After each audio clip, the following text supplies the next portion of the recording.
Welcome to the Lead with Hope podcast. I'm your host, Brandy Kelly, and today we're diving into a story of resilience, purpose, and the power of hope. I'm so excited to welcome our guest, Rob Scheer. He is the founder of Comfort Cases. This is a nonprofit dedicated to transforming the lives of children in foster care because Rob knows firsthand the challenges these kids face. He entered the system at the age of 12 with nothing but a trash bag.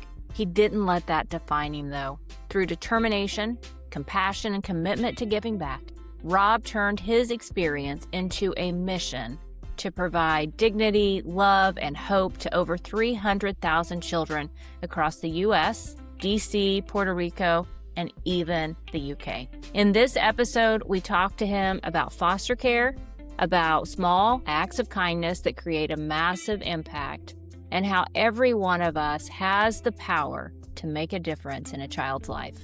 So grab a seat, open your heart, and get ready to be inspired, because this is the Lead with Hope podcast. Before we jump in, a quick thank you to Craig Williams, founder of Commissary, our legacy partner. If you have ever felt like your story, your message, or your brand needs clarity, Commissary exists to help you with exactly that. They work with people who want their voice to reflect their values and their purpose. You can find their link in today's show notes and on the Spark Hope website. Thanks to Commissary for their belief in the power of story to create connection, clarity, and hope. All right, Rob, thank you so much for being on the show today. Just tell me and the audience a little bit about yourself. I'd like to hear your story. Tell us more about who you are and how you got to this point. Wow. Well, first of all, I want to say thank you. So thank you so much for actually giving me this platform. But thank you for all the guests that you've had to be able to share their stories. See, I'm a true believer that I believe that we all have a story. And when we share that story, we have no idea how it's going to impact someone's life. And for me, my story is like so many other kids within our foster care system. As you and I are gathering today to have this conversation, we have one child every 2 minutes, 700 a day who are entering foster care in the United States. Just like me, I was a 12-year-old little boy who came into the system in the 70s. I'm the youngest of 10 kids. My mother had been married 6 times.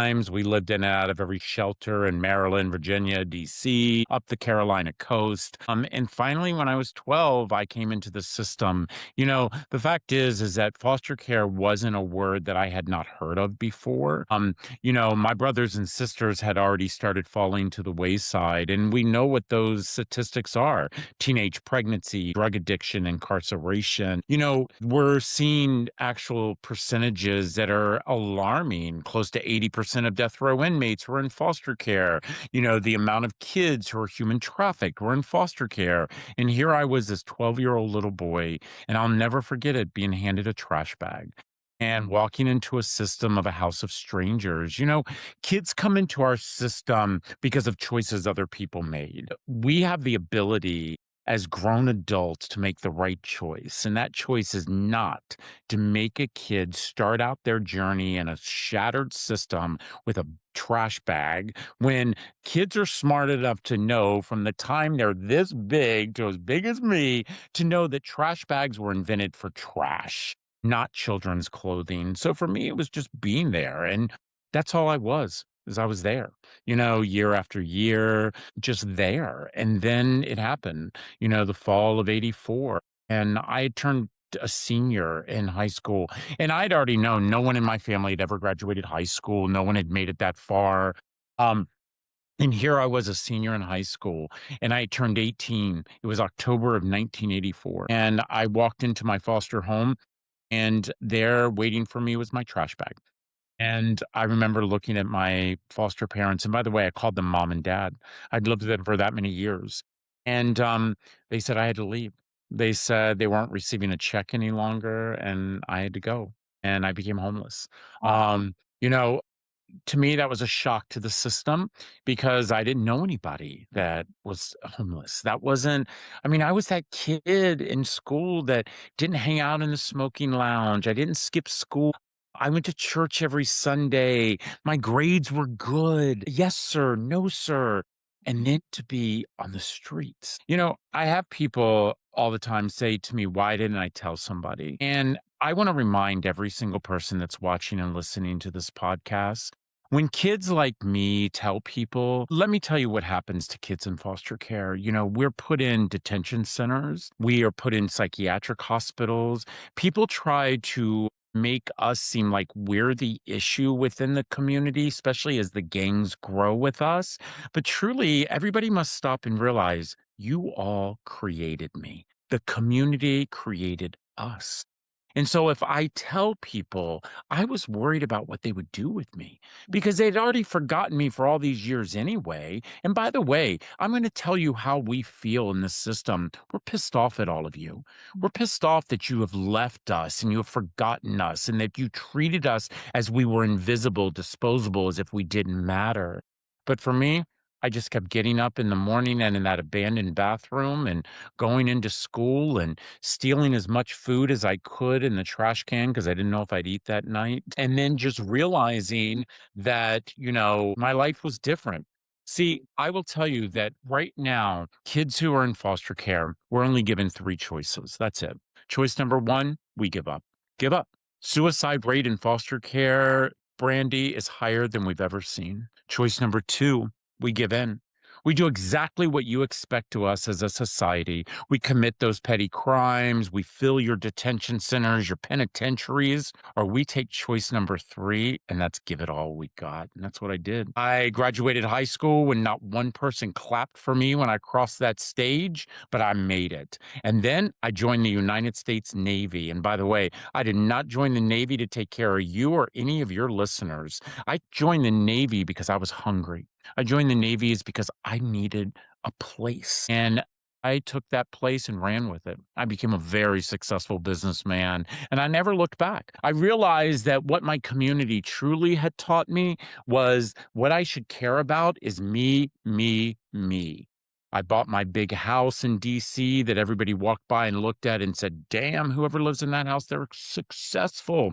I bought a really expensive car. I actually bought two of them because when I pulled up at the stoplight, I was so concerned about you looking at me to make sure that you realized how successful I was. And then I filled my bank account so fat I could take all your viewers to Disney World.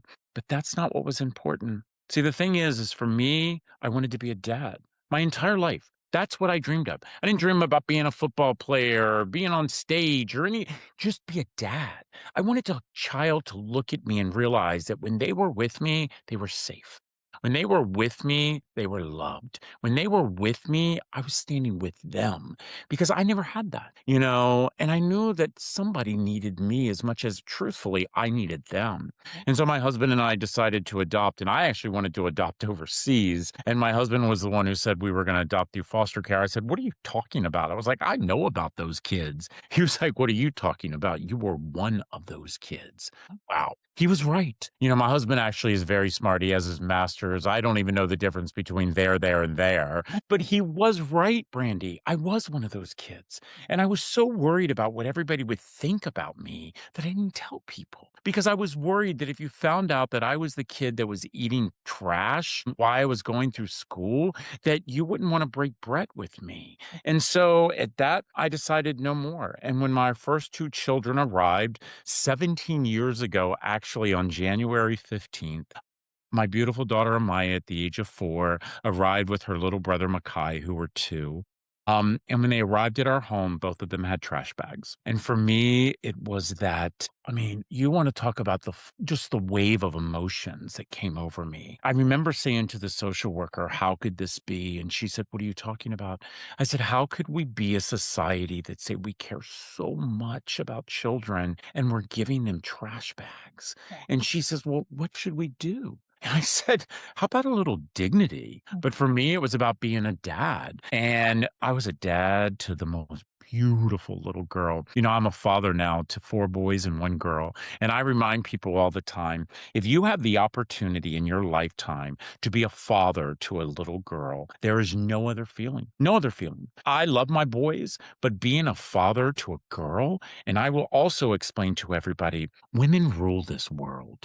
Once men realize that, this world will be so much better. And I will tell you, I've raised my daughter as a princess because she will be a queen one day. But she was so sad. And I remember looking at Reese and saying, I don't think she's ever going to smile. She actually got out of the tub and put on her little pink robe, and she walked into her new bedroom. And lying on the bed, Reese had laid 3 nightgowns that he had bought. And she walked over to the bed and she picked up one of the nightgowns and she tore the tag off of it and she turned around and she smiled at me. That smile lit that room up. And I said, Amaya, why are you smiling? And she said, Mr. Rob, I've never owned a new pair of pajamas before. That's unacceptable. It's not acceptable that children enter a system because of a choice someone else made, and we can't even give their basic needs of a brand new pair of pajamas. But for me, it was about being a dad. Month 1, month 2, month 3 goes by, phone rings again. Hey, Mr. Shear. I was like, hey. And they were like, guess what? I was like, what? They were like, we got 2 more kids. I was like, what? I was like, we already have 2 kids. And they were like, we have 2 more. We have a little boy who's 2 and his brother who is 6 months. They're being fast tracked for adoption. And I think they would just be a real fit with you and Reese. And I said, I'll see you at 7 o'clock. And I went home and Reese was in the kitchen with Amaya and Makai. And I told Reese about, the social worker calling. And Reese was like, Rob, we got to talk about this. And I said, that's fine. We have until 7 o'clock. Literally at 7 o'clock, the doorbell rang, and there were our boys. My beautiful boy Tristan, who was 6 months, and his brother Grayson, who was 2. Both of them again, trash bags, no baby blanket, no stuffed animal. Let's pause for just a moment because I want to tell you about a partner who truly aligns with the heart of this podcast, Conversary. Here on Lead with Hope, we talk a lot about clarity of purpose, clarity of voice, and clarity of direction. And that is exactly where Conversary comes in. They help leaders, educators, and change makers uncover the story behind their work and share it in a way that feels honest, meaningful, and deeply aligned with who they are. If you have ever felt the nudge to write a book, refine your message, or build a brand that actually reflects your values, not just your resume, Conversary doesn't rush you or box you in. They walk alongside you, helping you share your story with intention and integrity. You can learn more by clicking their link in the show notes or visiting them through the Spark Hope website. A big thank you to Craig Williams and Conversary for being a legacy sponsor of this podcast and for investing in stories that matter. Because when we share our stories, when we share them with clarity and with hope, real change happens. Brandy, I'm actually a banker by trade, was a banker for 28 years in the finance world. And I was sitting in my office. My husband had come in because we used to do these yearly toy drives, giving toys to all those needy kids. And at that particular moment, Reese came into my office and I told him I didn't want to do it this year. And he was like, what are you talking about? And I said, I truly think that we're failing our kids. And he was like, what do you mean? Our kids are like amazing. We adopted them. They're in school. They're doing good grades. My kids had passports. They traveled the world at their young age and probably had been on more planes than I had been in. And at that time, I was in my 40s. And so I said, Reese, as parents, we have 2 jobs. 1, teach your children their legacy. Our legacy in life should always be taught as what we give and not what we take. And that's the problem that we have here within our country, is that we tend to so much gear about taking and not giving. Then second, just something as easy as empathy. Empathy. See, the thing is that people have to understand empathy is not in our DNA. It's not. Empathy is a taught process. And how do we teach that at young age? And I was too worrying about what everybody thought of me that I forgot to teach my kids about thinking what everybody else was thinking. So with that, he said, what do you want to do? And I opened up my desk drawer like I'm going to do right now. And I pulled out a trash bag. See, the fact is I don't allow this to go far away from me. I don't want to ever forget where I came from, and I never want my children to be embarrassed where they came from. I said, Reese, I'm going to eliminate these in foster care in DC. He said, you're crazy. I was like, dude, that's why you married me. I was like, we're going to do this. And so we gathered members of our church, some local politicians, my senior staff, and I shared the story. the story I just shared with you of a 12-year-old little boy who was given no hope, a 12-year-old little boy who was handed a plastic bag and was taught that that was going to define who he was. But then I told them about the four kids who arrived with such hope in their eyes that I knew that tomorrow could be better for kids in foster care than it was that day. So we grabbed a backpack. In that backpack, we made sure that every child got their own brand new pair of pajamas with a tag on it. I want every kid to get their own lotion, their own shampoo, their own conditioner, and their own bar of soap. See, kids walk into a house of strangers and we expect them to assimilate like that. That shouldn't happen. We need to walk with them like people walk with us. When we stay at hotels, guess what we get in that room? A brand new bar of soap. Children in foster care deserve the same dignity. I want every child to get their own toothbrush and toothpaste. And I remind people all the time, my teeth, they are beautiful, but they cost me an arm and a leg. Because when I was in the system, dental hygiene wasn't something that people concentrated about. And then I want every kid to get an activity. We know that close to 90% of the children who enter our foster care system come in the back of a police cruiser. They go to a center. You can call them rainbow rooms or whatever you want to make you feel better. They're nothing more than holding centers. These kids go into these places. Crayons are broken, books are ripped up, toys are broken. I want them to have new of their own. So for kids under the age of 10, we give them coloring book and crayons, and kids over the age of 10 get a brand new journal and a pen and pencil set. Then I want every kid to get a book. See, now I'm an author, and I truly have written my books for only two reasons. One, love it in your mind.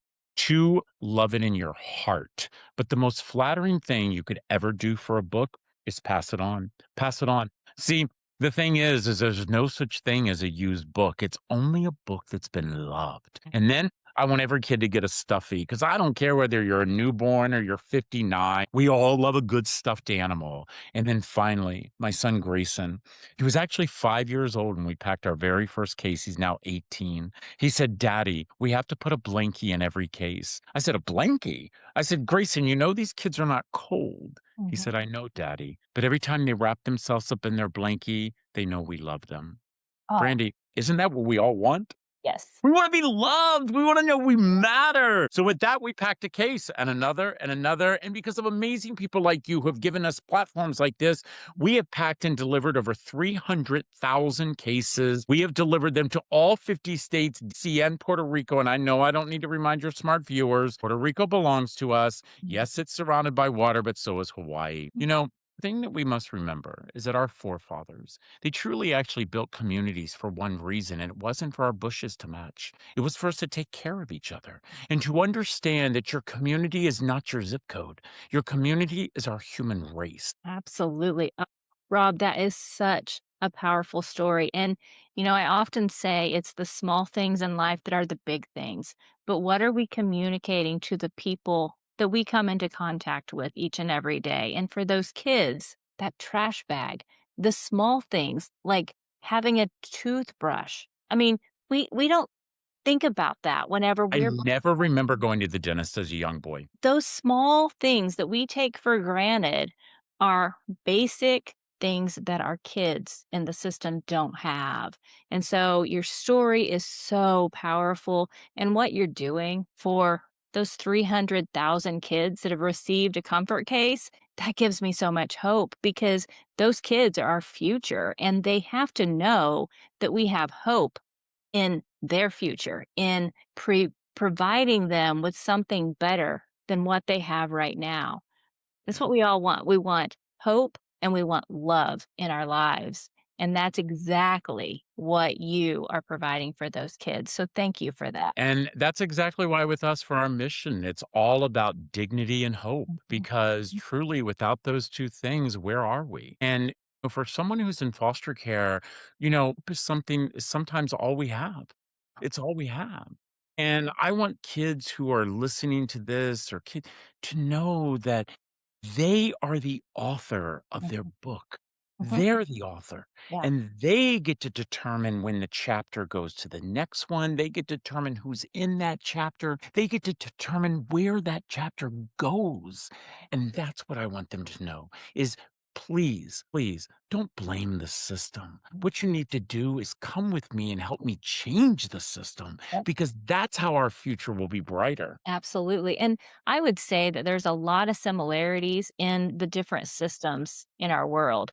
Education right now, the leaders that are listening to this show, oftentimes they feel like the education system is broken too, and that they're kind of stuck in some repetitive patterns that aren't serving them or the adults, the teachers, the counselors, the principals, and certainly not the students and the education system. But you're exactly right. They have the pen and they get to write that story, but it's the choices we make. Exactly. We Exactly. have to be empowered. We have to encourage and surround ourselves with people that lift us up and make us better as a result of being in that community. There's so much Yes. power in Yes. community, Rob. I agree. I agree. I say that quite often. I also remind people that the elders used to say, invest in a child, you invest in their future. That is a lie. When you invest in a child, you actually invest in my future, in your future,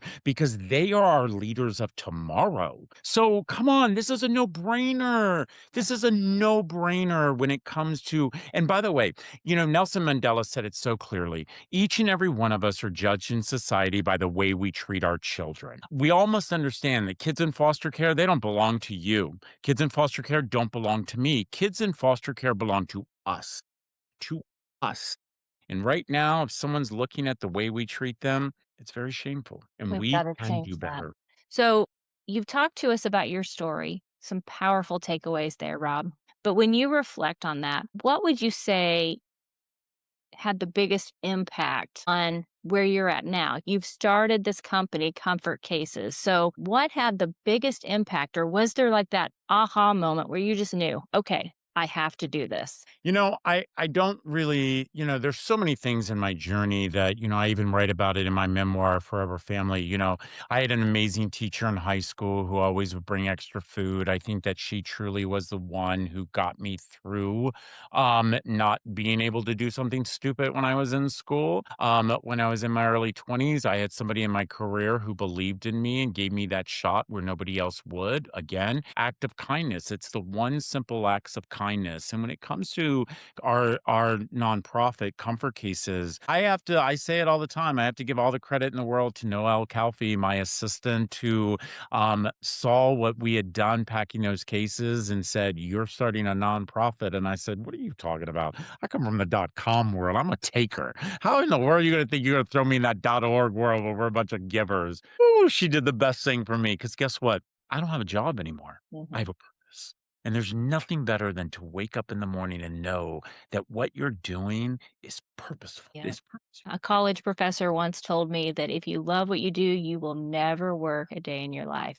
And it's so true. That's why we never talk about the R word. It's funny because my husband has been, the kids are all, so now just to let you know, in 2019, when I took the leap of faith and decided to get out of my banking plush job and go into the nonprofit public speaking arena, little would I know, not only would that change my life, but we would meet our fifth child. And, meeting Alex and in 2019 and we actually met him in 2018. In the fall of 2018, he moved in with us. I met him in September. We asked him to live with us in December. COVID hits. And the next thing you know, a year after that, we adopted him. And he's now 25 years old. My kids are 25, 21, 19, 18, and 17. I'm a proud dad. I'm a proud dad. Awesome. And I'm assuming that none of those kids, when they turned 18, saw a trash bag. You can also make the assumption that my oldest is 25, my youngest is 17, and all five of them live at homes. Well, as a mom, as somebody who has an empty nest, my husband loves it. I do not. I would love Yeah. to have the children come back and live with me. I miss Yeah. them so much, but Yeah. the difference is And reality. I totally understand that. For my husband, he's been a stay-at-home dad for over 16 years. And so, you know, the funny thing was when our youngest finally got his license and his own vehicle, my husband was like, "I'm not an Uber driver any longer." And now I just love when they call me or text me because even when they're home, sometimes I don't see them. There's nothing better than spending time with your grown children. It's just amazing. And then when your children have children, my grandchildren, I have 3 grandchildren, Oh, about to have my 4th, and the time I spend with those boys is just that is what's giving me hope right now for the future. Those I boys, love they I just love that. light up my life. My kids joke all the time that they're kind of worried about when the grandkids come because, I'm just but I tell my kids all the time, I'm nowhere ready to be a grandfather, but, I'm more than happy to have my grand dog that my I Right. have. My grandkids Oh, coming yeah. again. It's even better, Rob, than being a parent. Trust me. Oh, I can't wait, but I'm not ready anytime soon. Maybe like I get 6, that. 7 years. I get that completely, completely understand. So I told you what's giving me hope right now. Yeah. Tell me, what's giving you hope for the future right now? What a great question. What's giving me hope for the future? I came into our national center yesterday, and sitting at the table were 3 of our interns, still home from college, and they were handwriting thank you notes to our donors, which is something that we've been doing. I've been doing it since I started business. I think it's very, very important to acknowledge people, and by doing a handwritten thank you note is to me so, so important. And as I looked at these 3 college students, one was a freshman, one was a sophomore, and one was a senior. And they've been with Comfort Cases for years interning. That's what I saw as hope. Mm. Because when I see kids helping kids, I know my future is brighter. So that truly gives me hope because through all the dark storms that we're seeing on the horizon, through all the darkness that we see with kids in our foster care system, if we do not look within our day for that spark of hope, how Mhm. do we really get through that day? Right. Yeah, we all need hope. And that is what fuels that belief that a better tomorrow is possible. As I said earlier, I love the work that you're doing. I love the fact that you're providing these comfort cases and the resources for these kids. So, I'm here in Illinois. If Yeah. somebody is listening to this show, Yeah. they get in contact with you and learn more about comfort cases if they Yeah. wanted to bring it to their area. Yes, so we have comfortcases.org. And by the way, as I said, we're in all 50 states, DC, Puerto Rico. And in 2021, we opened up a center in the UK where we serve roughly about 84,000 children in the United Kingdom. This year, hopefully by second quarter, we will start our mapping out. We just got approved for our Canadian license. So we'll be having a center in Canada. So, first of all, if you're a social worker and you work directly with kids who are in our foster care system, go to comfortcases.org at the very top. Order a case, they're free for you. Our cases retail for $178 with all of the things in them. We do not brand any of our stuff. Children are not walking billboards, and we do not allow things to be branded within our cases. But go on and you can order them. But guess what else you can do is 7 years ago, Reese and I realized the trash bag wasn't being eliminated. So we were able to get our amazing friends at Briggs and Riley to actually get us a bag that we call the Comfort XL. It is actually a 32-inch duffel bag that folds up the size of a book. Retails for about $129. I get them for $10 a piece. We give them free. They come out to be about this big. Okay.